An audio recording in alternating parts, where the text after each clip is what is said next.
जिसने जिंदगी में एक बार शिव महापुराण की कथा सुन ली तो वो पितरों को समझ जाएगा कि पितर हैं क्या। सारे लोकों में सबसे सुंदर लोक है पितर लोक। कारण क्या है? तुम्हारे यहां दिवाली साल में एक बार मनाई जाती है, देवलोक में दिवाली साल में एक बार मनाई जाती है, नाग दीपावली के दिन। पितृलोक में दीपावली रोज मनाई जाती है। कारण, पितृलोक में दिवाली रोज क्यों मनाई जाती है? उसका कारण क्या होता है? लक्ष्मी जी ने नारायण से पूछा, ब्रह्माणी ने ब्रह्मा जी से पूछा, इंद्राणी ने इंद्र से पूछा, एक बात बताओ, तुम दिन भर बैकुंठ में नहीं रहते हो नारायण, आप कहां चले जाते हो? भगवान विष्णु ने कहा, मैं बता नहीं सकता कि मैं दिन भर कहां जाता हूं। नहीं, आज तो आपको बताना पड़ेगा कि तुम दिन भर कहां जाते हो, तुम दिन भर रहते कहां हो, कहां पहुंच जाते हो दिन भर, आपको बताना पड़ेगा, ये आपको बोलना पड़ेगा। भगवान नारायण कहते हैं, मैं नहीं बता सकता। सुबह शाम घर पर आते हो, दिन भर गायब रहते हो, आखिर जाते क्या हो? पत्नी पति से क्यों ना पूछे? तुम भी अपने पति से पूछ सकती हो, क्यों दुकान तो 8 बजे बंद हो गई थी, 11 बजे आ रहे हो, कहां थे श्रीमान? पूछ सकती है, पत्नी का फर्ज है पूछना, और पूछना चाहिए भी, पूछना चाहिए, उसमें क्या दिक्कत है? पति को बताना भी चाहिए अपनी पत्नी को कि मैं वहां गया था तो मैं आते आते मंदिर होते हुआ आया तो ऐसा हुआ, तो पूरी पूरी बात बताओ कि ऐसा हुआ, बताना चाहिए। धर्म पत्नी को बताना चाहिए कि मैं गया था, ये काम था, वो काम था। लक्ष्मी जी ने पूछा, तुम दिन भर कहां रहते हो? भगवान विष्णु ने कहा, मैं बता नहीं सकता। बताना पड़ेगा। तब नारायण ने कहा, फिर नारायण बोले, नारायण ने कहा कि देखो लक्ष्मी, बात ऐसी है कि पितृलोक इतना सुंदर लोक है, इतना सुंदर लोक है कि जहां जितने पितर निवास करते हैं उनके घर का कोई व्यक्ति अगर कथा सुनने जाता है, मंदिर जाता है, अगरबत्ती लगाता है, दिया लगाता है, या पूजन आराधना करता है, या भूलवश भी कहीं भगवान की कथा में जाकर बैठ जाता है, जितनी देर उसके घर का व्यक्ति कथा में बैठता है, नारायण कहते हैं उतनी देर मैं उसके घर के पितरों के कंधे पर हाथ रखकर कथा को श्रवण करता हूं।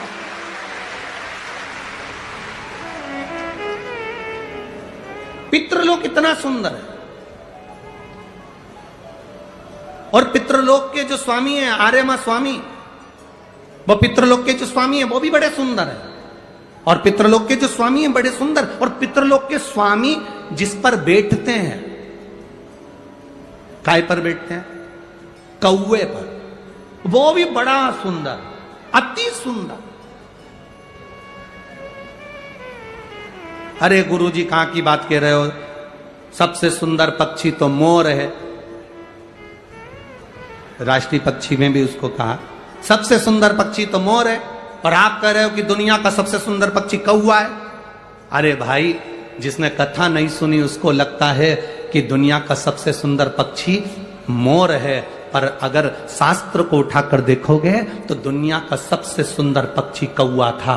पहले नंबर पर सफेद, सुंदर, अति सुंदर कौवे के आगे कोई पक्षी नहीं था। वो तो ब्रह्मा जी ने पृथ्वी पर यज्ञ करा, और पृथ्वी पर जब यज्ञ करना चाहा ब्रह्मा जी ने, तो उस समय पर ब्रह्मा जी ने कहा, मुझे इस पृथ्वी पर यज्ञ करना है, इस जमीन को लीपने के लिए अमृत की जरूरत है। जैसे अपन गाय का गोबर लीपने के लिए लाते हैं, वैसे ब्रह्मा जी ने कहा इसको लीपने के लिए अमृत चाहिए। अमृत कौन लेकर आएगा? कोई आगे नहीं आया, तब ब्रह्मा जी ने कौवे को बुलाया, ए कौवा, तुम अमृत लेकर आओ, क्योंकि तुम्हारी दृष्टि बड़ी प्रबल है, तुम अमृत को ढूंढ कर ला सकते। कौवा, अमृत तो लाना, पर झूठा मत करना, अमृत को लेकर आना, मुझे बताना कहां रखा है तो मैं लेने चले जाऊंगा। कौवे ने कहा, जो आज्ञा ब्रह्मदेव। कौवा आर्यमा स्वामी को नमन करा, प्रभु ब्रह्मा जी का काम है, मुझे जाना पड़ेगा। कौवा बड़ा सुंदर था, बुद्धिमान था, तो कौवे को भेज दिया।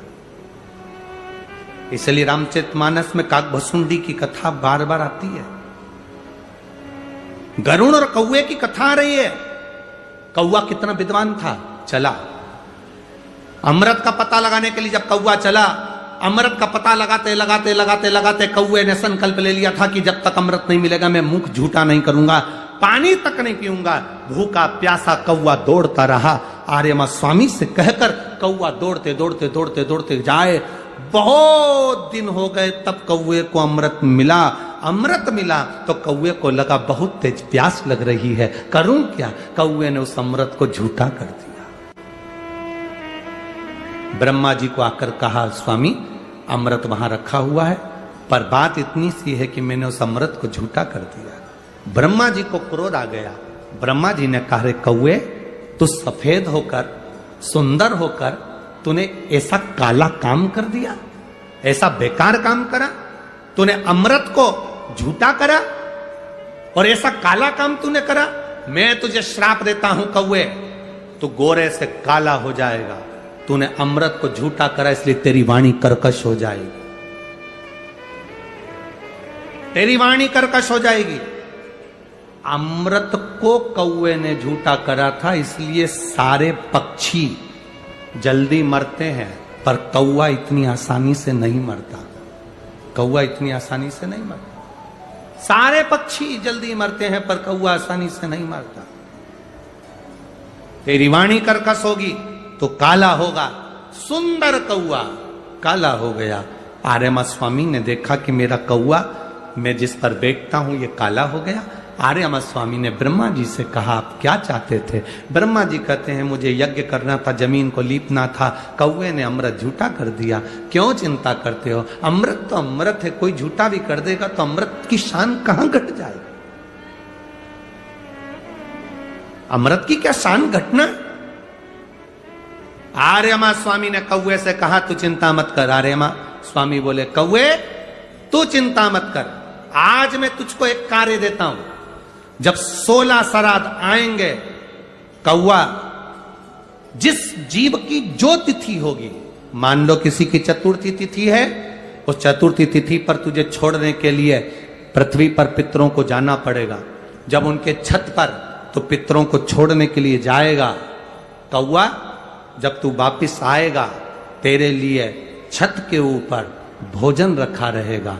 जिसकी छत पर भोजन रखा मिल जाए, उसको तू पाएगा तो पितृ तृप्त होंगे। कौवे ने कहा, मेरे द्वारा पितृ तृप्त होंगे।